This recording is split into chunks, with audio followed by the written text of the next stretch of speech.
This episode is brought to you by Amazon Prime. There's nothing sweeter than baking cookies during the holidays. With Prime, I get all my ingredients delivered right to my door, fast and free, no last-minute store trips needed.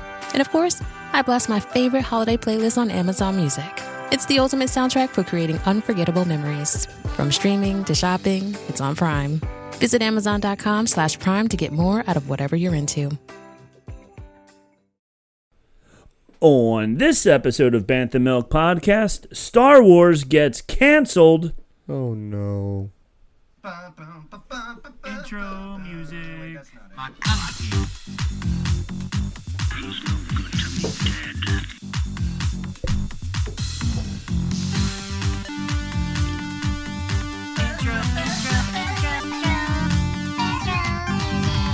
Bounty hunting is a complicated profession. Well, we're back from our month-long hiatus. Could use the word hiatus. I was going to use that word too. That's We're a on the good same word. wavelength. Yeah, Good to we see are. you, Good to Rob. see you, Nicholas. I love it. We are back. Bantha Milk Podcast. Yeah, we are. The band camp is over. Band camp. Which means that my life returns to semi-normalcy. Psych. Unfortunately, this is one of those podcasts where we do have to make some really bad announcements, and I do apologize to start the podcast this way, but unfortunately Rob's beard is gone. Gone. G-O-N-E. In the month since I've been here, I guess my influence has waned such that the beard simply fell away. Yeah, it just fell away because you're not here saying, oh, I love the beard. Yeah. So it doesn't feel the love and it just falls out. Right. Although I did miss the entire chin. So you got some chin stubble? I got some chin stubble there. All right, well, for just 2 cents a day, you can support Rob's beard. That's right. Send us your credit card information to banthamilkpodcast@gmail.com. Once again, banthamilkpodcast@gmail.com. Save Rob's beard. Save Rob's that beard. being Hashtag said, save Rob's beard. Oh, you already cracked yours open. I did. I will tell you. I got. It's been a couple weeks, and Yeah. I'm having a rough one. So Rob supplied me with this Evil Genius. There's no crying in baseball. Oh, that's IPA, a good one. Hazy There you mango, go. and it's good, man. Is it good? It's you like the very mango? refreshing, yeah. We didn't have glasses. I forgot to bring That's down okay. glasses. I never really need them. Well, I also am drinking Evil Genius, but I'm drinking Stacy's mom. I've heard from a reliable source that she has got it going on. She does. It's a Citra IPA. So Citra. Is Citra different than citrus? Yes. Okay. It's missing the letter S. Should have known. Staring right at me. All right, here we go. Oh, that was a good pop. That was right a there. very good pop. That was nice stuff right there. All right, good for you. All right, give me what notes you get in there, Rob? What do you got? Notes of Stacy's mom? Oh, I don't love that. I don't like that at all. This episode is rated E for explicit. So for an IPA, it's not very overly hoppy. Yeah, I think it's the Citra that's coming over. It was the same with thing this. This one. doesn't taste like an IPA. Yeah. It's really. I'm not much of an IPA drinker, but I could drink this. It's light. I can smell the hops on top of it, so that it is good. Can you smell the hops on that? Do you get a little hoppy flavor there, like almost like a? The mango's really strong on this one, so I'm getting mainly that. That's good. But again, for me, that's a good thing because I'm not much on the hoppiness. Right, and the same thing with this. Like, it does have the hoppiness of the beer, but then the Citra, which is different than citrus, as we've discovered. No S. No It's S. only one Citra. There's only one. Not several citrus. Not several citruses. Because of that, it is also keeping it a little lighter and easier drinking IPA. So I like it. That. And it's Evil Genius, which fits with Star Wars because they are evil geniuses. They're evil. Well, they're evil at the very least. I don't know about geniuses with some of the stuff that's been going on at Lucasfilm recently, but they are evil. Anyway, they are evil.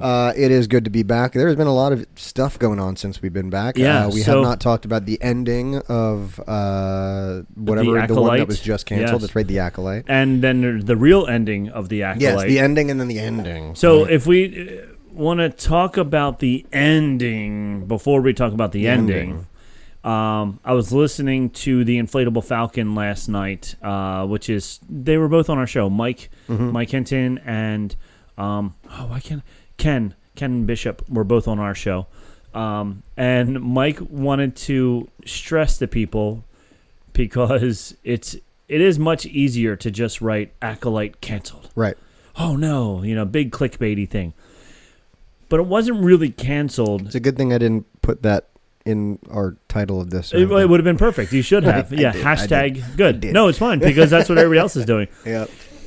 But canceled mean that they had already greenlit season Right. No, 2. they just didn't They're just greenlight not it for a second greenlighting season 2. Yeah. So it's not technically canceled. It's just not they're not going for a season 2. Sure. When you first heard those words, what was your initial reaction? So then I was thinking, okay, well, how many of these Star Wars shows do we know they're doing another season of Ahsoka. for certain? It's like Ahsoka and maybe We Andor? have Andor. They just announced Andor. Right. And we know, Mandalorian and Grogu are getting a movie. Yeah, but they're on like season 3 by now. That one I figure has sailed. We know that one's got some momentum. We've heard nothing about a Book of Boba Fett season 2. We haven't heard anything about Book of Boba Fett. No, we haven't heard no Obi-Wan. No. There were some rumblings there were about rumblings. it. But yeah, see, my initial reaction, because I didn't hear, like I actually heard it from someone texted me about it. And my initial reaction was good. Yeah. So honestly. Yeah, I was like, okay, fine. Because if I were to rank all of the TV series in order, this would definitely be, for me, towards the bottom. Sure. So we got the Acolyte canceled. We have Andor. I loved Andor. Yeah, many did. Ahsoka was good. I liked Ahsoka. It was good. It definitely. So, and then the other problem with the Acolyte, which I have an article here that we can break this article down, but they left a lot of cliffhangers. Yep. And now we're never gonna know. Especially that big, Darth Plagueis thing at the end. Yeah, Darth Plagueis. I saw a meme, and it was, have you ever heard the tragedy of Darth Plagueis the Wise? And then the next frame is, the Acolyte got canceled. The Acolyte got canceled. You're not Never heard it. So we have, let's see. Ahsoka was good. Bad Batch, which they said it's coming to a conclusion, so whatever. Mandalorian, 3 seasons, now a movie. Kind of like, what's that? Community, 7 seasons in a movie. Or Arrested Development kind of wound up a little similar way. Yeah.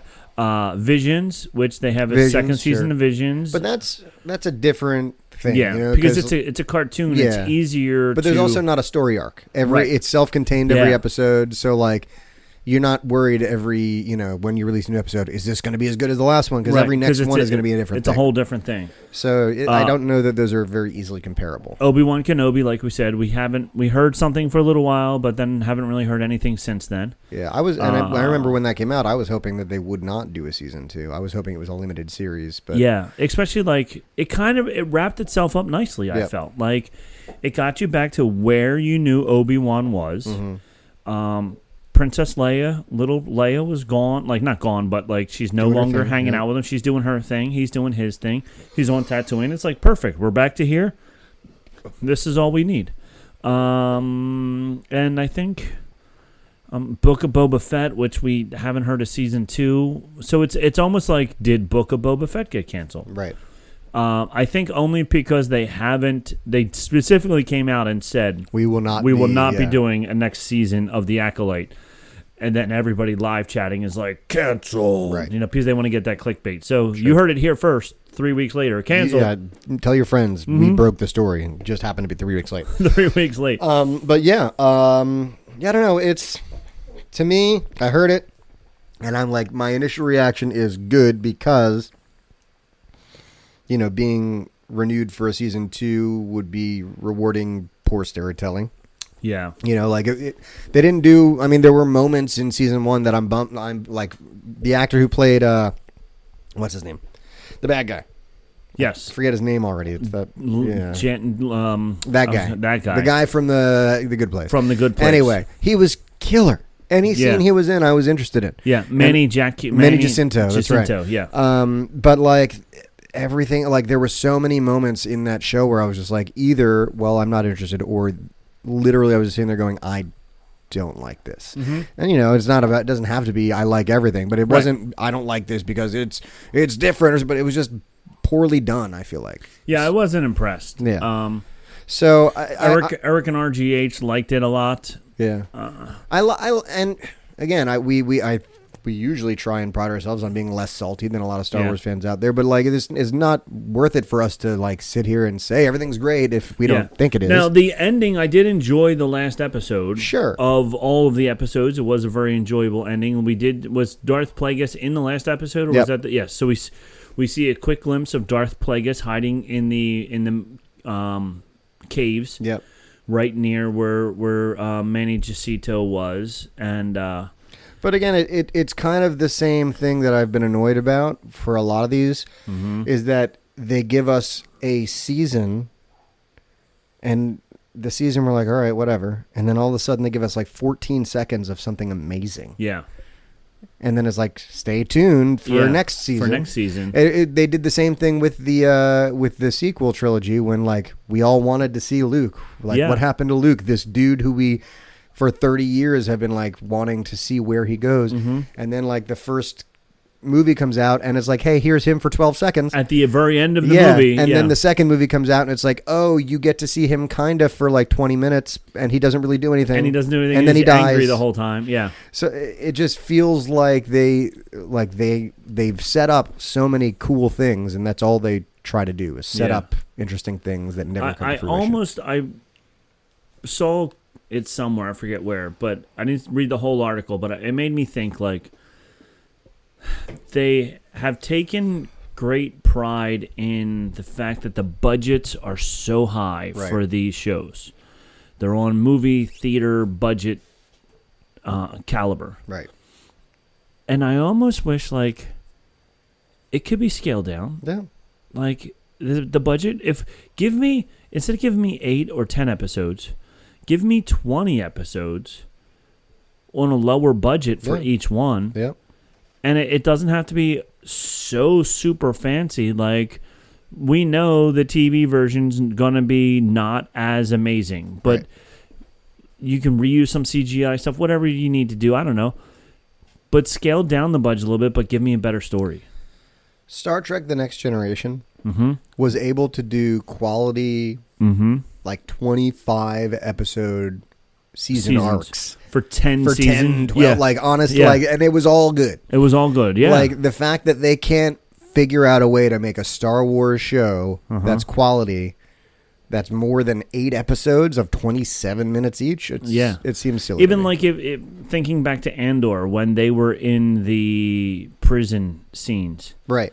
Like, I don't know how much those scenes cost in comparison to the rest of the series or whatever, but not much, probably. Right? Probably not much. Like you could incorporate things like that into, small sets, small scale stuff that on camera will still look big, but you're using a room 30 by 30 instead of 300 by 300. Right. So I don't know. I would like to see just better storytelling. Unfortunately, I didn't think the storytelling in this one was very good. You weren't a fan of the acting in this one. No, especially the witches. Yeah. And that damn song. And the power of Mandy. And to me, I wonder if it was director telling them to act that way or if just bad acting. But I don't know. But here's the this is from Screen Rant. Okay. 11 questions now that the Acolyte has officially been canceled that are up in the air that we will never get the answer to. All right. Do Osha and May ever reunite? Because now they switched roles. May is now the good girl and Osha is now the bad one. Will they ever get back together again? I wonder if like the comics and the books start picking up some of these storylines. Could be. Which would be good for the expanded universe. I would love that. Did Mother Coral? I think so. Survive? That's the Zabrak, the right? Zabrak woman. Yeah, supposedly she did, according to the director, but because we never saw her. Night Sisters of Darth Vader. Some viewers have even speculated that Mother Coral may have been the secret Sith Master all along.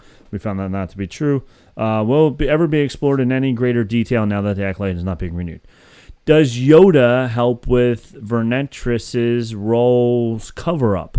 Because we do see that one scene of Yoda. Was that in the last episode? Or yep. Yeah. And again, it was a whole season. And then at the very end, it was like, hey, cool, I know that guy. For a second. For 1 second. And that's it. It's just the puppet sitting there. Yep. Yeah. And that was the other thing. Like, they finally start to dig deep into Jedi politics and how the Jedis have been covering themselves up for all this time. And it even, like, trickles down into episodes 4, 5, and 6, like in the movie 4, 5, and 6. Right. Because they talk about little hints of that throughout it. So it would have been interesting to see where this goes, because there was a giant cover-up, but how high up does the cover-up go? Great question there that we're never going to get an answer to. Not. Did the light whip cause Kamar, what's his name? Chimere. Chimere That's right. scars. Because Yeah, I think it's pretty. I mean, we'll never, I guess, get a kind of confirmation, but it's pretty heavily hinted that yes, that is what caused them. yeah, because he knew her, she knew him. They were the Padawan and Master. He had these whip I mean, it was pretty heavily implied. But again, the light whip is annoying as hell. Right. Because she used it on a bug. Yeah. Once. And it's the exact clip that was in every trailer. Yeah. And that's all we saw. And that's all we saw of it. We really wanted to see how awesome. And that's like for the budget, like it should have been used in every single episode. She should have been whipping that thing around and killing people left and right and whatever. One bug. No, one bug. Was there actually something romantic between Osha and Chimere? Chimere. Man, I can always get it wrong. It's okay. That's part of the show. I think they were leaning into it. But that's kind of the dark side dealie, right? Like, yeah. I think that maybe he was probably trying to manipulate her, and yeah. But we won't know. We won't know. Was Kimar a Kumar? Harold and Kumar. Harold and Kumar go to Naboo. White Castle. Go That's to right. Naboo. Go to Tatooine. That's right. Was he a true Sith? Yeah, I guess we don't really know, right? There was that question because he said, "I'm what you might call a Sith." Yeah, he had no Sith master. He didn't seem to be one himself. He was seeking an acolyte, not an apprentice. For another, he was incredibly powerful, but he also seemed immature and undisciplined, yet he didn't fit in with Star Wars' most powerful Sith. If anything, he seemed much more like Kylo Ren, who was also a Dark Force user, but not a Sith. Presumably, there was an interesting underlying story here, but now it's unlikely to ever be revealed. Is this how Darth Plagueis learns to create life? So do you think Darth Plagueis learned this from him, or do you think he was working with Darth Plagueis? Well, I think they're talking about, like, when they're talking how, what's her name, they were made by the witches, right? Right. And so, like, that there was that whole question of, that throws, the Chosen One prophecy off because Anakin was supposed to be made of the Force. I think it's pretty clear that he was maybe he was there because he was studying the Virgence that was there, and because there is some, I guess, hints that Virgence is what caused these two children or one child to be born or whatever. Right. So maybe he was studying that Virgence in order to try and figure out how he can replicate it somehow. Yes. But I don't know. How do Osha and Kimar factor into Palpatine's origin story? Yeah, well, I guess because this is set a good 60 years at least before Sidious became his apprentice. So I was thinking the same thing because, like, in the expanded universe, there's Tenebrous. Tenebrous is Darth Plagueis' master, and after Plagueis kills Tenebrous, there's this long thing between where so maybe Tenebrous is still out there, and Plagueis is the apprentice. At this point could That's be possible too. And maybe, I don't know. That's crazy. So I don't know. It says some speculation that Plagueis may ultimately destroy them both. A little more than a Sith pretender, after all. However, there was a number of exciting possibilities, including that Osha betrays Chimar and joins Plagueis, and that Palpatine came along and killed them both, proving himself to Plagueis. We're never going to find out. Okay, will Darth Plagueis ever return to the Star Wars screen? I hope so. Because it says here it's truly a shame that this turned for the worse for the Acolyte may mean Darth Plagueis' one and only appearance on screen. I don't think so. I think they can do they could do a Visions on Plagueis if they really wanted to. Yep, or the Tales of the Sith. Tales of the Sith thing. Yeah, they could. So, I don't think anytime soon, because obviously we know what's in the pipeline. Right. And at least this time in the what's in the pipeline is much smaller. Yes, fewer things. Fewer things with more certainty than many things are very uncertain. How did Yoda learn about the rule of two? In The Phantom Menace, Yoda knew about the Sith Master and Apprentice dynamic, But how did he learn about it? Sadly, Yoda's level of awareness of the Sith returns, and the manner in which he learned about the Sith rule of two will likely always be a mystery in Star Wars. I don't know. I think it's pretty easy to, like, not have that spelled out for you. Like, the Sith disappeared, but, like, there are Sith temples that they've still stumbled upon in the Clone Wars. You know, he finds Darth Bane's tomb, whatever, and he knows about him. So, like, I think it's not crazy to assume that, you know, the Jedi have studied this, their most ancient enemy. Granted, they thought they were dead before the Rule of Two started, but again, I it's been 1,000 years. Yeah, it would be crazy to me if they like beat them 1,000 years ago and the Jedi decided, well, we're done with that now. Yeah, we're done. We don't need to worry about that. I mean? We'll put that book on the shelf and never open it again. That's right. That's it. It's all over. And then the last question, which should be question 11 instead of number 1. So just how old is Kai Adimundi really? Oh, yeah. People got so upset about this. They did. They got so upset about this. Honestly, who cares? Yeah, who cares? Yeah, he's a dude with a really big, weird-looking forehead. Right. And I don't care if he's 9,000 years old. Who cares?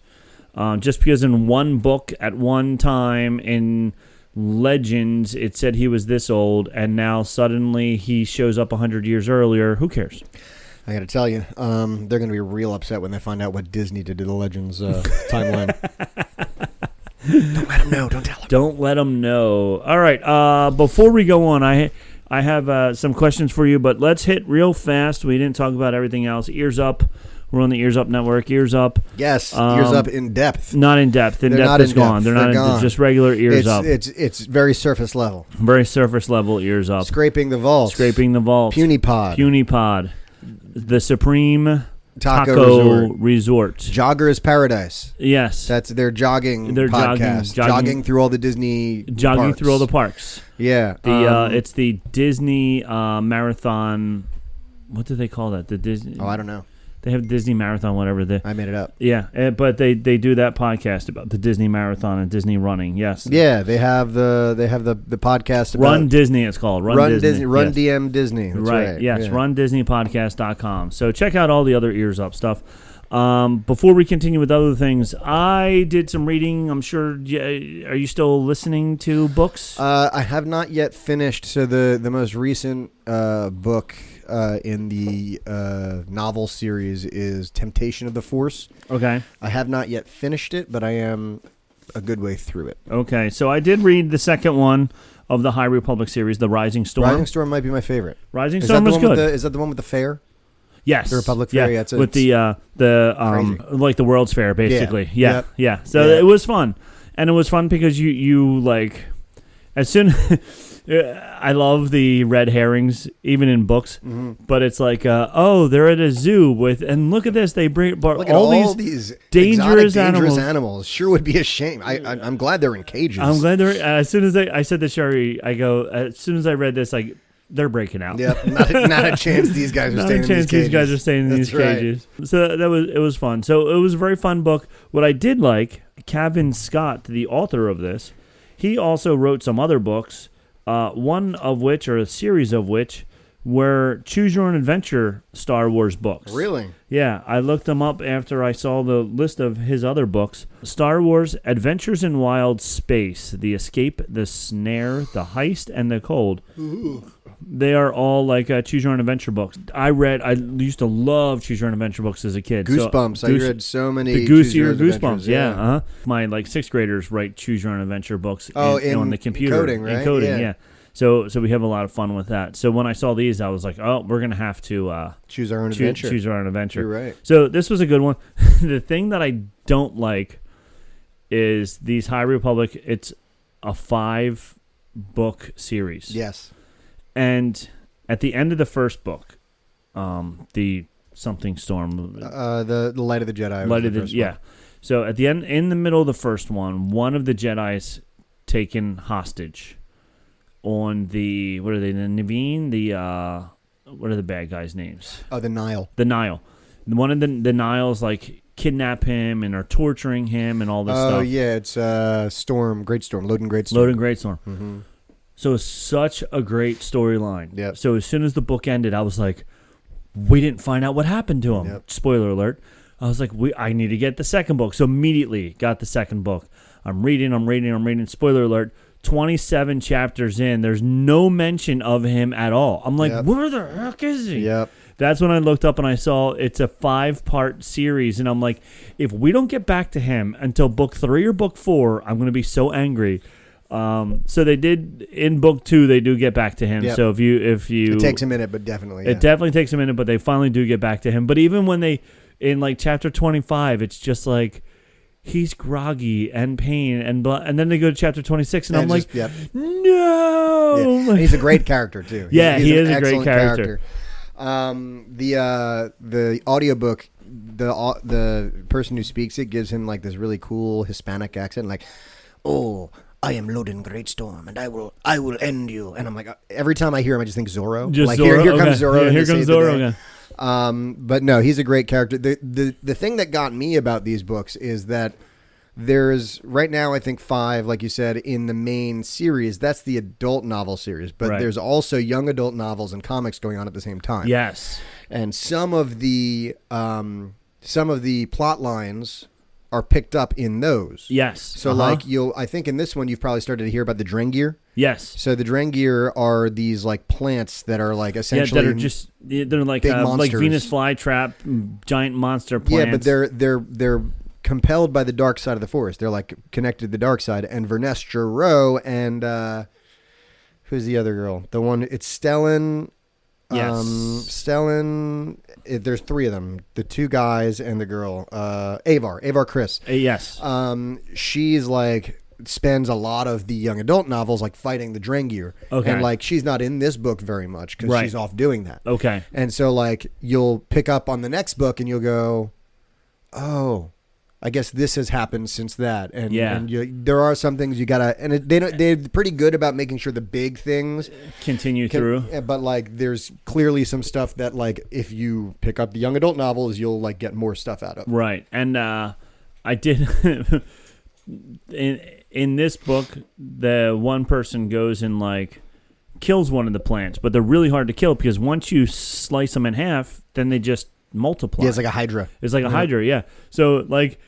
He talked about like he had to slice them up into very small pieces. Is this the chick like who was a Jedi but now she's like a monster hunter? Yes, that's right. Yes. She was cool, and she's like, spoiler alert, she like is not in any of the other books. And after this book, I'm like, what happened to her? Oh yeah, because she was cool. awesome. Yeah. She's totally awesome. And she starts to get a relationship with the Jedi, which is also interesting. I forget. I don't know. That's gonna annoy me because he's like he's one of the main characters.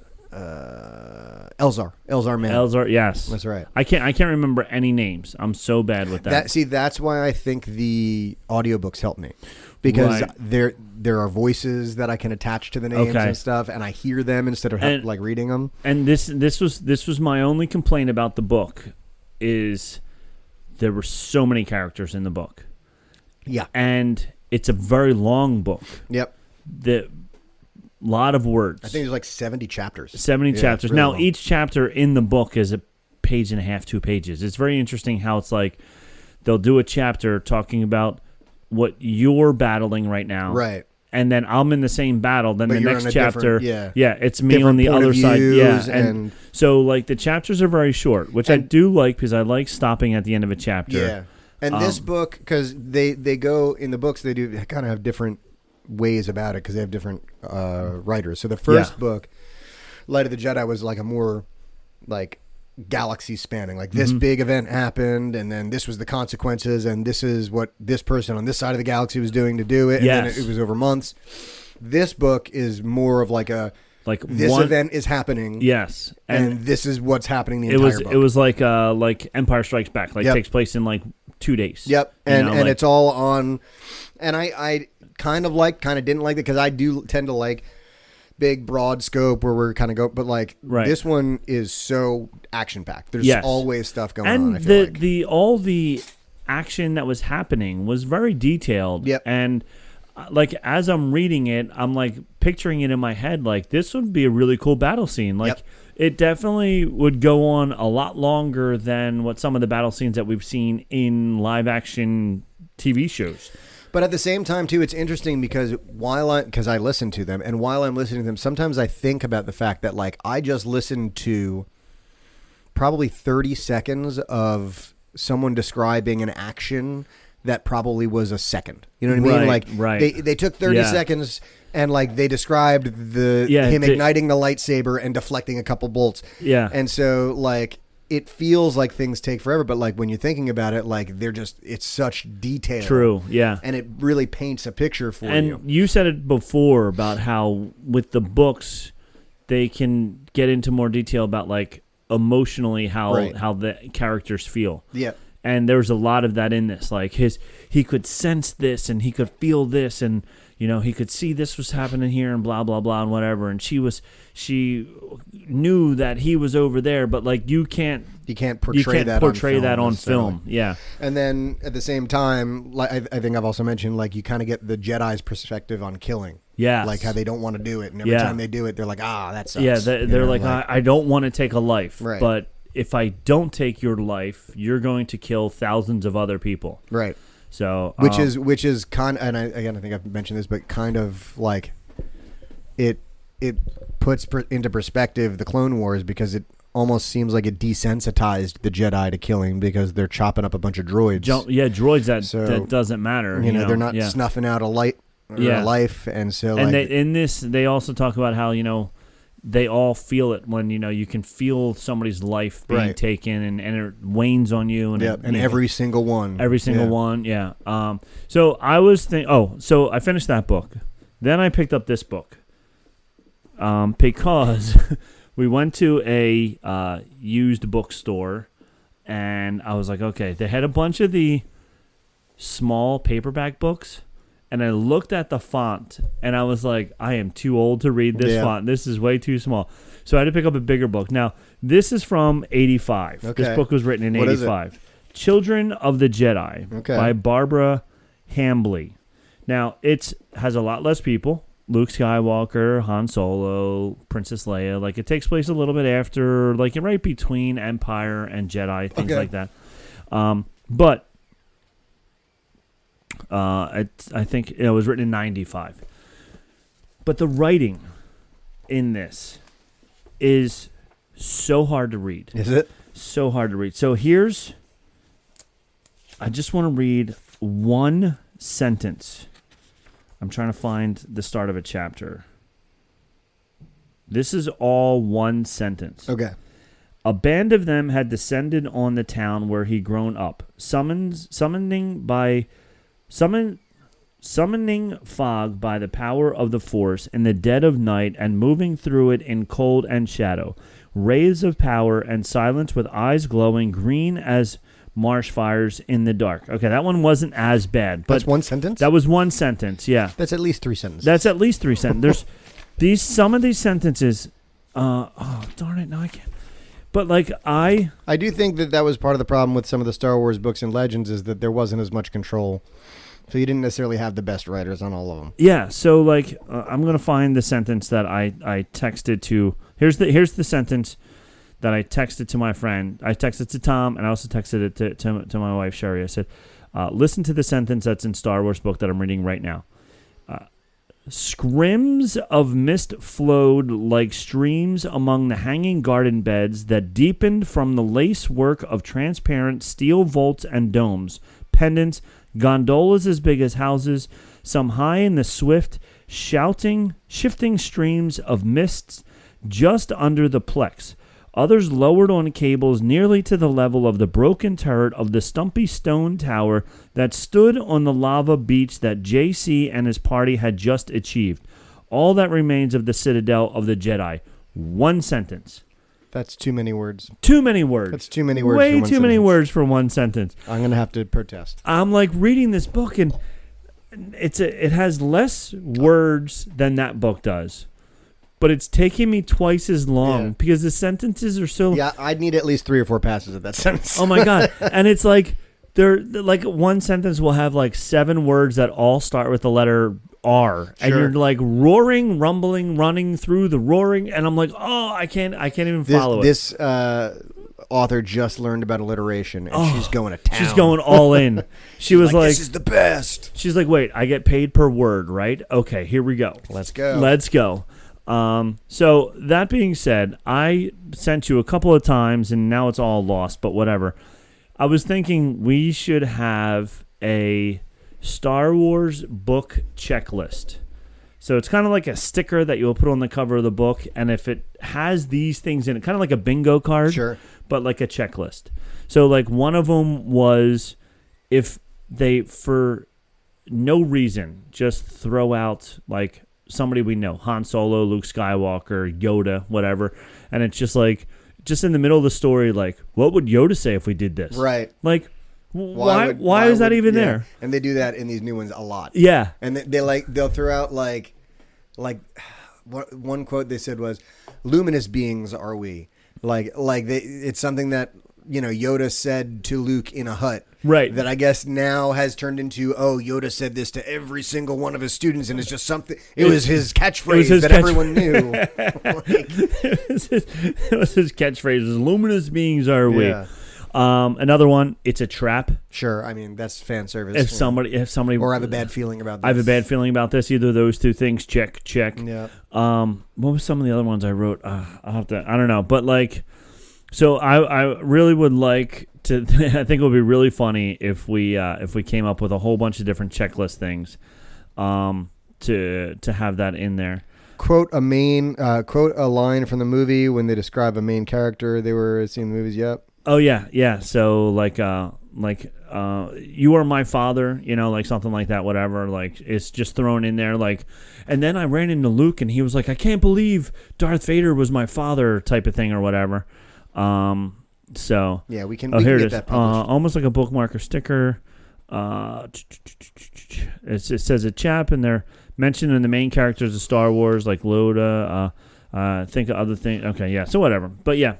So I thought that would be fun to have like all these like different things that we could throw on a book cover. We can make that happen. You can make that happen. I can make that happen. You can make anything. We'll make it stronger, bigger, faster, stronger, better. faster. All right. So the Acolyte, as we found out, has been canceled, but not canceled, just not redone. Yes. Star Wars Outlaws. Coming out very soon. Yeah, I'm intrigued and excited. PlayStation 5, you have it. I do now. Yeah, that's right. It's released on August 30th. Yep.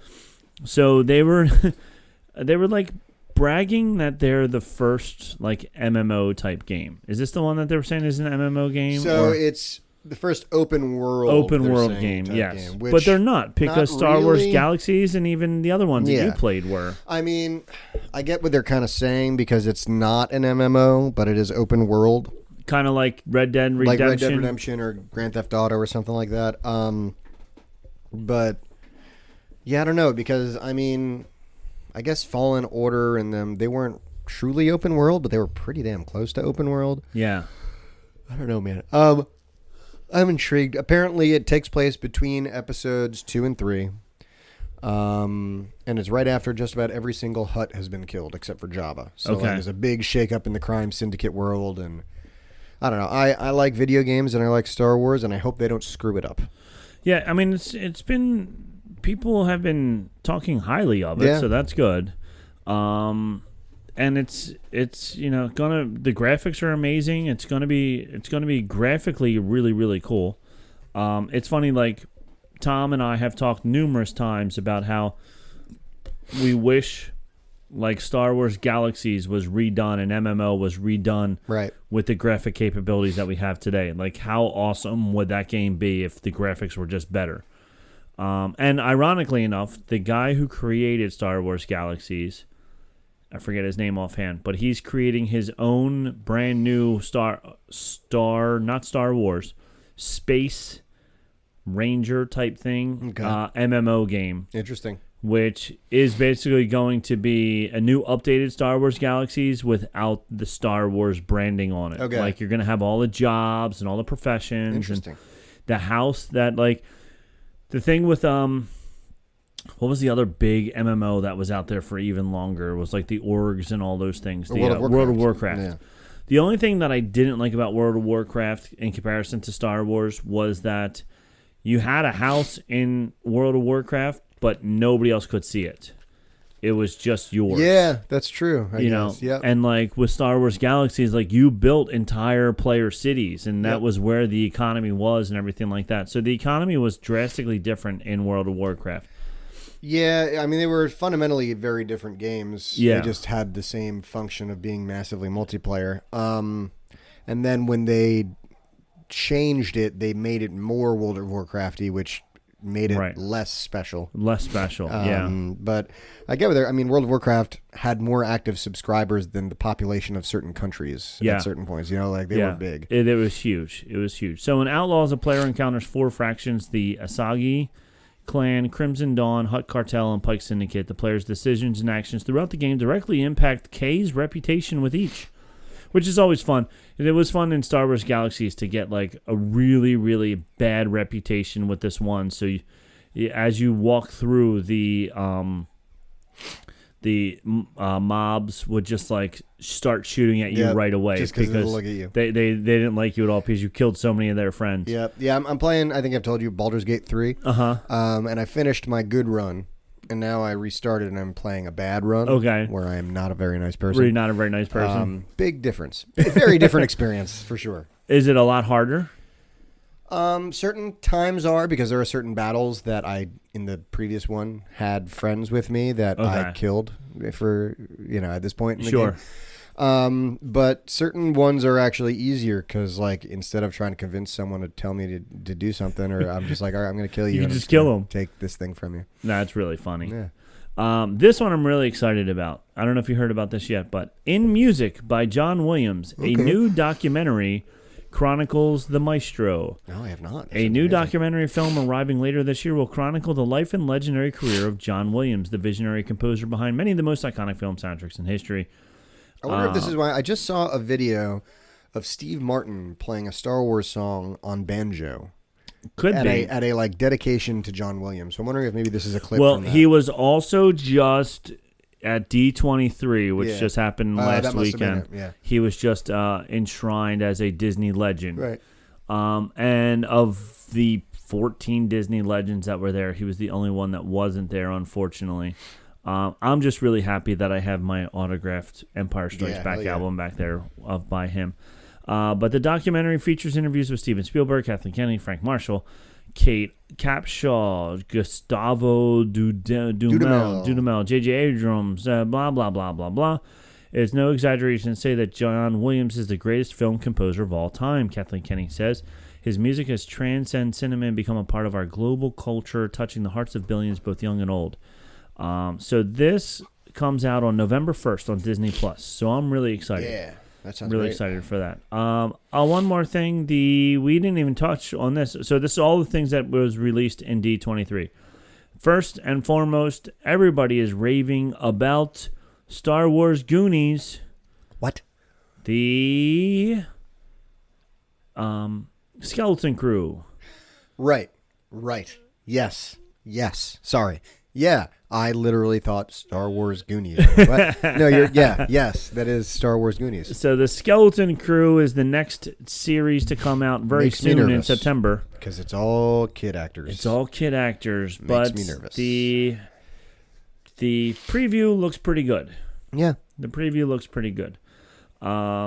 So Skeleton Crew starring Jude Law, who plays the Namek and whatever. Jode Narwood introduced the world's first look at footage from forthcoming series created by Spider-Man Homecoming director John Watts and writer Christopher Ford.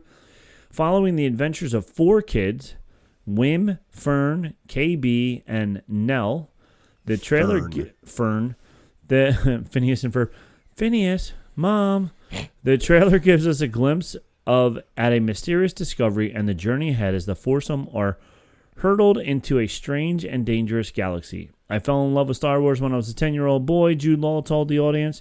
And what I love most about the series is it's told through the perspective of the kids. It means a great deal for me to be a part of the Star Wars galaxies. So Jude Law is supposed to be this Jedi that's hanging out with these 4 kids as they get lost in space. Sounds like a red flag. And they have to find their way through. Already people are making speculations that he's not actually a Jedi. He just was doing tricks kind of like what The guy from Obi-Wan? Obi-Wan was doing, yeah. So some people are saying, how great would that be if in like the end of episode 1, kids find out that he's not a real Jedi, and now they have to figure this out. So I don't know. The graphics look cool. It looks fun. Of course, people are up in arms with I don't know what the species is offhand, but the little guy who looks like kind of like an elephant person, whatever. Sometimes they said he's supposed to be like, in this, he's bipedal, but some things say that he's supposed to be walking on all 4 legs, or he's not supposed to have any legs or something. I don't know. People were like, "Ooh." Yeah, it sounds like something people do. So it sounds like things that people do. But everybody seems pretty excited for this. So I am excited. Hopefully it'll be awesome. And hopefully these kids will be good actors. We could definitely use a change of pace. The return of Orson Krennic and K2SO was coming back. We knew that. Mandalorian and Grogu. So this is all things that were told to us at D23. The Acolyte, not the Acolyte, what's the other A one? The one that I was just saying. Ahsoka. The Andor. Andor is back. A lot of A. Yep. Do you think Mandalorian and Grogu is going to be the actual name of the movie? I hope not. I hope not. God, I hope not. Every time I hear someone say that, and that's all anyone calls it, I'm like, can we stop with that? Can we get a good name? Like, The Mandalorian and Grogu. It sounds like Turner and Hooch. You know, right? Yeah, it's Tom Hanks in the show in the movie. Yeah, so hopefully they do give it a different name. But and it was funny. The Ears Up people were doing a whole review of the entire D23, and Jason was saying Disney is scrubbing anybody who took video during the Star Wars and Marvel presentations, and we're trying to post them on the internet. They were getting shut down, DCMA'd and all that stuff. And they didn't give, because the people who talked about it were like, it wasn't even a trailer. It was just like some clips that were like thrown together. But Disney is not letting, and they didn't last year at D23. They like live streamed the whole thing. Right. None of it was live streamed this year. So if you weren't there, you don't get to see it. You don't get to see it. So anything that was Marvel and Disney is being scrubbed from the interwebs. Unless they're officially putting it out. Right. Once Disney officially puts it out, yeah. Ain't no putting the Robert Downey Jr. Doctor Doom back in the cage. Nope. Yes, it's out news, now. Yeah. And then this one will be fun. Lego Star Wars Rebuild the Galaxy. Did you see this trailer? This is like the what if sort of dealie for Star Wars with Darth Jar Jar. Yeah. So my son sent it to me, and at first I thought it was a game. Right. I was like, dude, this will be it would be a great game. Great game, yeah. Because like first off, I love the Lego Star Wars games. They're all so much fun. I played the crap out of Batman one. It was like one of the first ones. I got every character, kept playing over and over again. It was awesome. So, and then the Star Wars started with just episode 4. I had everyone for that one and whatever. So watching it, I was like, oh, this is going to be an awesome game. You can play as Darth Jar Jar, but it's an actual movie. So it'll be interesting. I don't know. It's probably a straight to Disney Plus sort of a deal. Oh, yeah. It's definitely going to be straight to Disney Plus. It's at one point it did say when it was coming out, but I think it's coming out in like November. This has a big article. Oh, here we go. September 13th. Okay, that's not far. So that's not far at all. Weeks. So I'm wondering if it's probably only going to be 30 minutes. That would be a bummer. That's not a movie. I know. I can't see it being much longer than that. All the Star Wars Lego specials that they come out on Disney Plus are no longer than 30 minutes, maybe 40 tops, but they're all pretty short. So with all the hype and the preview for this was like a 3-minute preview. So I'm like, I hope it's longer than 30 minutes, but yeah, so it should be a lot of fun. So that was the other thing that came out at D23. So that is our rundown of everything at D23. If you have ideas for things to put on our book checklist of things to check off when you're reading a Star Wars book, you gotta send them our way. Yeah, but we gotta get that hot off the presses, get that printed out, so you could throw it on your Star Wars books at home. That's right, sure can. So, man. you have anything else you want to add? No, I mean it's a pretty succinct sort of. I mean, there's as oddly enough, like there's not a whole lot going on. Well, there's a whole lot going on. We're just kind of waiting for the next thing. Yeah. And let's hope the next thing is good. Let's hope the next thing is good. Yeah. So let's hope that. Oh, one more thing. There was a Star Wars Fortnite starting. It's already out there now, starting August 12th. Oh, good. So I play Fortnite every now and then. Okay. I don't often, but I do when I see Star Wars is back. Yeah. Honestly. So and it's actually fun. Yeah. You can get IG-11 skin Moff Gideon in full armor, and a wearable add-on or back bling designed to look like Grogu in a backpack. In a backpack. That's great. Yeah. The very first time when they had the Mandalorian on Fortnite, my son was playing it a lot at that point in time, and I was like, gotta get it. So he still has. If you get the skins, you keep them forever. Yep. So it would be fun to have the Mandalorian skin from like 3 times ago that it was on, and then add the Grogu in a backpack. Yeah, man. You'd be like set. That's true. So and they do it cool with that because like they add like weapons, so like you can pick up like a lightsaber and like a blaster and a Wookiee bowcaster and stuff. Yeah, they did the same thing with like Avatar: The Last Airbender. You could pick up airbending and waterbending and fire, all that stuff. So like I'm not huge on Fortnite, but when they do those events, they're actually they do it with Marvel and stuff. It's all pretty fun. Yeah. Actually. Oh, one last thing I want to add. I forgot all about this, but it's your favorite thing, the Disney parks, because I know you go all the time. Every chance I get. Every chance you get. Every spare $7,000 I have. Yep, you're always going. So the Millennium Falcon ride, they're adding a extra action to it where you'll be able a playable update that will bring Din Djarin and Grogu to the interactive ride at Disney parks inside Star Wars Galaxy's Edge. Oh. So you're still going to be flying the Millennium Falcon, but now and they didn't get into a lot of details. Like you don't know if it's just going to be random, like you go through one time and you're doing the regular Millennium Falcon ride. Right. You go through a second time and suddenly Din Djarin flies up next to you and is banging on the glass. Hey, help me do this instead.